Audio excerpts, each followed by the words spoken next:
আলহামদুলিল্লাহ গাইস, এই যে আপনাদেরকে দেখাচ্ছি, কিছুদিন আগে একটি ব্লগ ভিডিও করলাম যে আমি আলু রোপণ করতেছি। এই যে আমি আলু রোপণ করলাম, মাশাআল্লাহ ইনশাআল্লাহ আমার আলু গাছ এই যে উঠতেছে। সব সব ফসলগুলি, সব ফলনগুলি মোটামুটি আস্তে আস্তে উঠতেছে। এই যে দেখেন, আপনাদেরকে দেখাচ্ছি, এগুলো হচ্ছে শিমের বিচি, পাকিস্তানি শিম। হ্যাঁ, এগুলো হচ্ছে শিম গাছ। হ্যাঁ, শিম গাছ, এই যে দেখতেছেন, এগুলো হচ্ছে শিম গাছ। আর এই সাইডে এগুলো হচ্ছে সবগুলো আলু। হ্যাঁ, এই যে আলু গাছ উঠতেছে, কুমড়া গাছ উঠতেছে।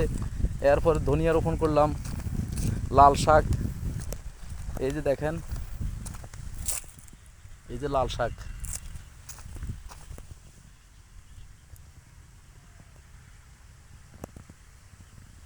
এগুলো হচ্ছে লাল শাক, এই যে আলু, আর এই যে হচ্ছে ধনিয়া। ধনিয়াটা একটু পাতলা হয়ে গেছে আর কি। এই দিকটা হচ্ছে সবটা ধনিয়া। এই যে ধনিয়া রোপণ করলাম, আলু রোপণ করলাম, ইনশাআল্লাহ সিমের বিচি রোপণ করলাম। পাশাপাশি আলুর ফাইরের মধ্যে ফাঁকে ফাঁকে কিছু মূলো রোপণ করলাম। এই যে এগুলো হচ্ছে সিমের বিচি, এগুলো হচ্ছে সিমের গাছ। এই যে সিম গাছ হচ্ছে এগুলা। মাশাআল্লাহ, যাক ভালোই হয়েছে, খারাপ হয় নাই। এখনও গাছ উঠতেছে, অনেক গাছ এখনও ওঠে নাই, কিছু উঠছে কিছু ওঠে নাই। তসের কারণে এইভাবে আছে আর কি। এই যে এখনও উঠতেছে, আলহামদুলিল্লাহ ইনশাআল্লাহ উঠে যাবে।